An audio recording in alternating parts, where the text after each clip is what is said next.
Welcome back, everyone, to the Master English Speaking Podcast. I'm Tom. And I'm Emma. We are so thrilled to have you join us once again for another episode dedicated to making your English journey clearer and more confident. Absolutely, Emma. I was just thinking the other day, it's often the small words, the ones we use almost without thinking, that can cause the biggest headaches for English learners. They seem simple, but their usage can be surprisingly nuanced. Oh, tell me about it, Tom.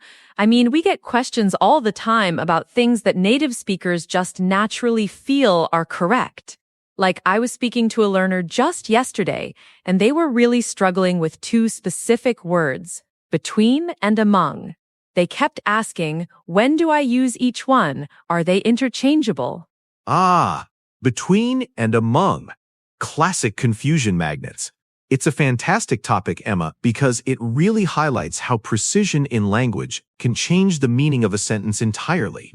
So, for everyone listening, if you've ever found yourself pausing, wondering which word to pick, you are definitely not alone. Right? So let's break it down, Tom. Let's start with between. What's the core idea behind it? Okay, so the most common and straightforward rule for between is that we use it when we are talking about two distinct items, people or places. Think of it as indicating a position or a relationship that separates two things. It's like a line drawn right in the middle, defining the space or connection solely between those 2 points. Two distinct things. Got it. So a very simple example would be, the cat is sitting between the dog and the sofa. Two clear things. The dog, the sofa, and the cat is in the middle. Exactly. Perfect example. Or, I couldn't decide between coffee and tea. Here you're making a choice, a distinction, between two very specific options. The relationship, the decision, is clearly focused on just those two. That makes total sense. So between for two. But I remember hearing somewhere that between can also be used for more than two things. Is that true, or is that just an urban language myth? That's where it gets a little trickier, but it's absolutely true, and a very important distinction to make. You can indeed use between for more than two items, but only when you are talking about individual distinct items within a group, and you're focusing on the relationship or position of each one in relation to the others. The key is that they are still seen as separate, identifiable entities, even if there are many of them. Okay, so it's not just about the number, but about the distinctness of each item. Can you give us an example where between works for more than two? Certainly. Imagine this. There's a strong alliance between the three countries, France, Germany, and Italy. Here, even though there are three countries, we're talking about specific, individual relationships. We're considering the bond that exists from France to Germany, from Germany to Italy, and from Italy to France, and so on. They are distinct parties in this agreement. I see. So it's not just a general sense of being in the middle of a group, but rather specific connections or distinctions among or between each member of that group. That's a crucial point, I think, for learners. Precisely. Another good example. The negotiations between the 5 companies were intense. Again, we're not just talking about a general atmosphere. We're referring to the specific discussions and interactions that occurred among or between each of those 5 distinct companies. Okay, so to recap, between primarily for two distinct items, but also for more than two if you're emphasizing individual relationships or distinct separations among them. That's super helpful. Now, let's switch gears to among. How does it differ? Among is used when we're talking about 3 or more items, people, or places.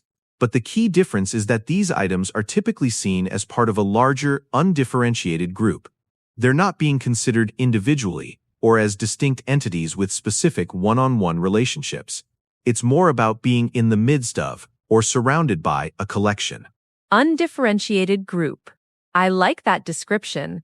So it's less about individual connections and more about a collective presence. Exactly. Think of it like this. If you're standing in a forest, you're standing among the trees. You're not picking out one tree and saying, between me and that tree.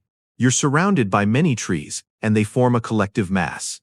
That's a perfect visual. So the secret was shared among the friends. This implies it was distributed within the group, not necessarily one friend telling another and then that one telling another. It just spread within the collective of friends. Spot on, Emma. Or, he felt a sense of belonging among the new students. Here, new students is treated as a collective group, and he's finding his place within that larger, less defined body. The focus isn't on his relationship with each individual student, but with the group as a whole. Okay, so among is more about a general placement within a mass or a group where the individual members aren't necessarily being singled out for specific relationships. It's about being surrounded by or part of a larger whole. That's the core distinction. Let's try another one. The treasure was hidden among the rocks. You're not saying it's between rock A and rock B. It's just generally hidden within a cluster of many rocks. Fantastic. I think the key really comes down to whether you're thinking of distinct separate items, even if there are many, or a larger collective, somewhat undefined group. If you're finding this useful, by the way, make sure you hit that subscribe button wherever you listen to podcasts so you don't miss any of our future episodes. We love bringing these insights to you. Excellent reminder, Emma, and it really does help us keep bringing you more great content. Let's delve into a few more tricky scenarios to solidify this. What about choice? Like if you have many options. Right, if you're choosing from a menu with, say, 20 different dishes, would you say choose between or choose among? This is a great test. If you're selecting one item from a large, undifferentiated group of options, you'd typically say choose among the many dishes. You're picking from a collective. However, if you've narrowed it down to 2 or 3 specific options, and you're making a final decision, then choose between those specific options would be correct, even if there were initially 20 on the menu. Oh, that's a brilliant nuance. So it depends on the stage of selection. If it's a general pool, among. If it's specific choices you've identified, between. That makes perfect sense. Let's think about negotiations again. We used between the 5 companies earlier. Yes, because in negotiations you're usually talking about specific interactions and agreements between individual parties, even if there are several. Each company has its own demands and offers, and the negotiations occur in a distinct back-and-forth fashion between them all. It's not just a general discussion happening in the air. What about something like distribute or divide? Great question. This is another excellent litmus test. If you're distributing something to a group where each member receives a share, you'd usually use among. For example, the teacher distributed the candy among the students. Here, students is treated as a collective, and the candy is being spread out to them as a whole. Okay, so divide the inheritance among the children, again, implies sharing within the collective group of children. Exactly. Now, if you're dividing something specifically between 2, say, divide the pizza between you and me, then between is clearly correct. But even with more than 2, if you're talking about a very specific, proportional division, you might still use between. Like, the responsibility was divided equally between John, Sarah, and Mark. This emphasizes each person's individual distinct share of the responsibility. Wow, so it's not just about counting the number of items, it's about how you perceive them and the kind of relationship or distribution you're describing. Are they distinct entities interacting, or are they part of a general mass or collective? That's the ultimate takeaway, Emma. That's the lens through which you should view these words. Don't just count, analyze the relationship. Is it one-to-one, even if it's multiple one-to-ones? Or is it a general positioning within a larger group? Let's do a quick lightning round of examples. I'll give a sentence, you tell me between or among and why. I'm ready. Hit me. Okay, the old house stood hidden the tall trees. Among the trees are a collective, undifferentiated group. The house is hidden within them. Correct. Next, she tried to choose the red dress and the blue one. Between 2 distinct items, a clear choice between specific options. You got it. How about this? The discussion was intense, the family members at dinner. This is a good one. It could be between if you're emphasizing the specific back-and-forth arguments, like discussion between mom and dad, and then between dad and the kids. But among would also work if you're describing a general, collective discussion within the group, without singling out specific pairings. It depends on the nuance you want to convey. If it's a general buzz of conversation within the group, among. If it's clearly individual points being made, between is arguably more precise for those distinct interactions. That's a fantastic point, highlighting that sometimes there's a gray area based on the exact meaning you want to convey. But the core principle of distinctness versus collectiveness still applies. Generally, if it's a heated discussion that everyone is part of, among might feel more natural for the collective atmosphere. If it's a debate with clear sides, between might be better. Exactly. Language isn't always black and white, and context is king. But knowing these core rules gives you a strong foundation to make an informed choice. This has been incredibly enlightening, Tom.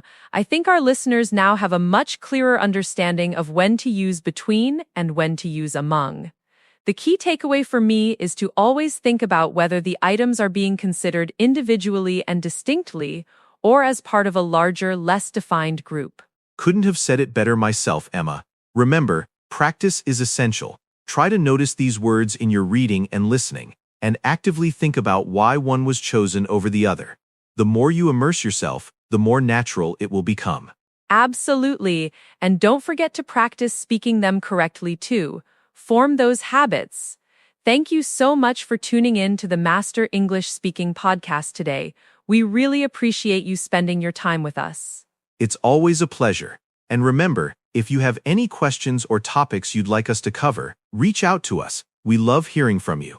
Until next time, keep mastering your English. Bye for now.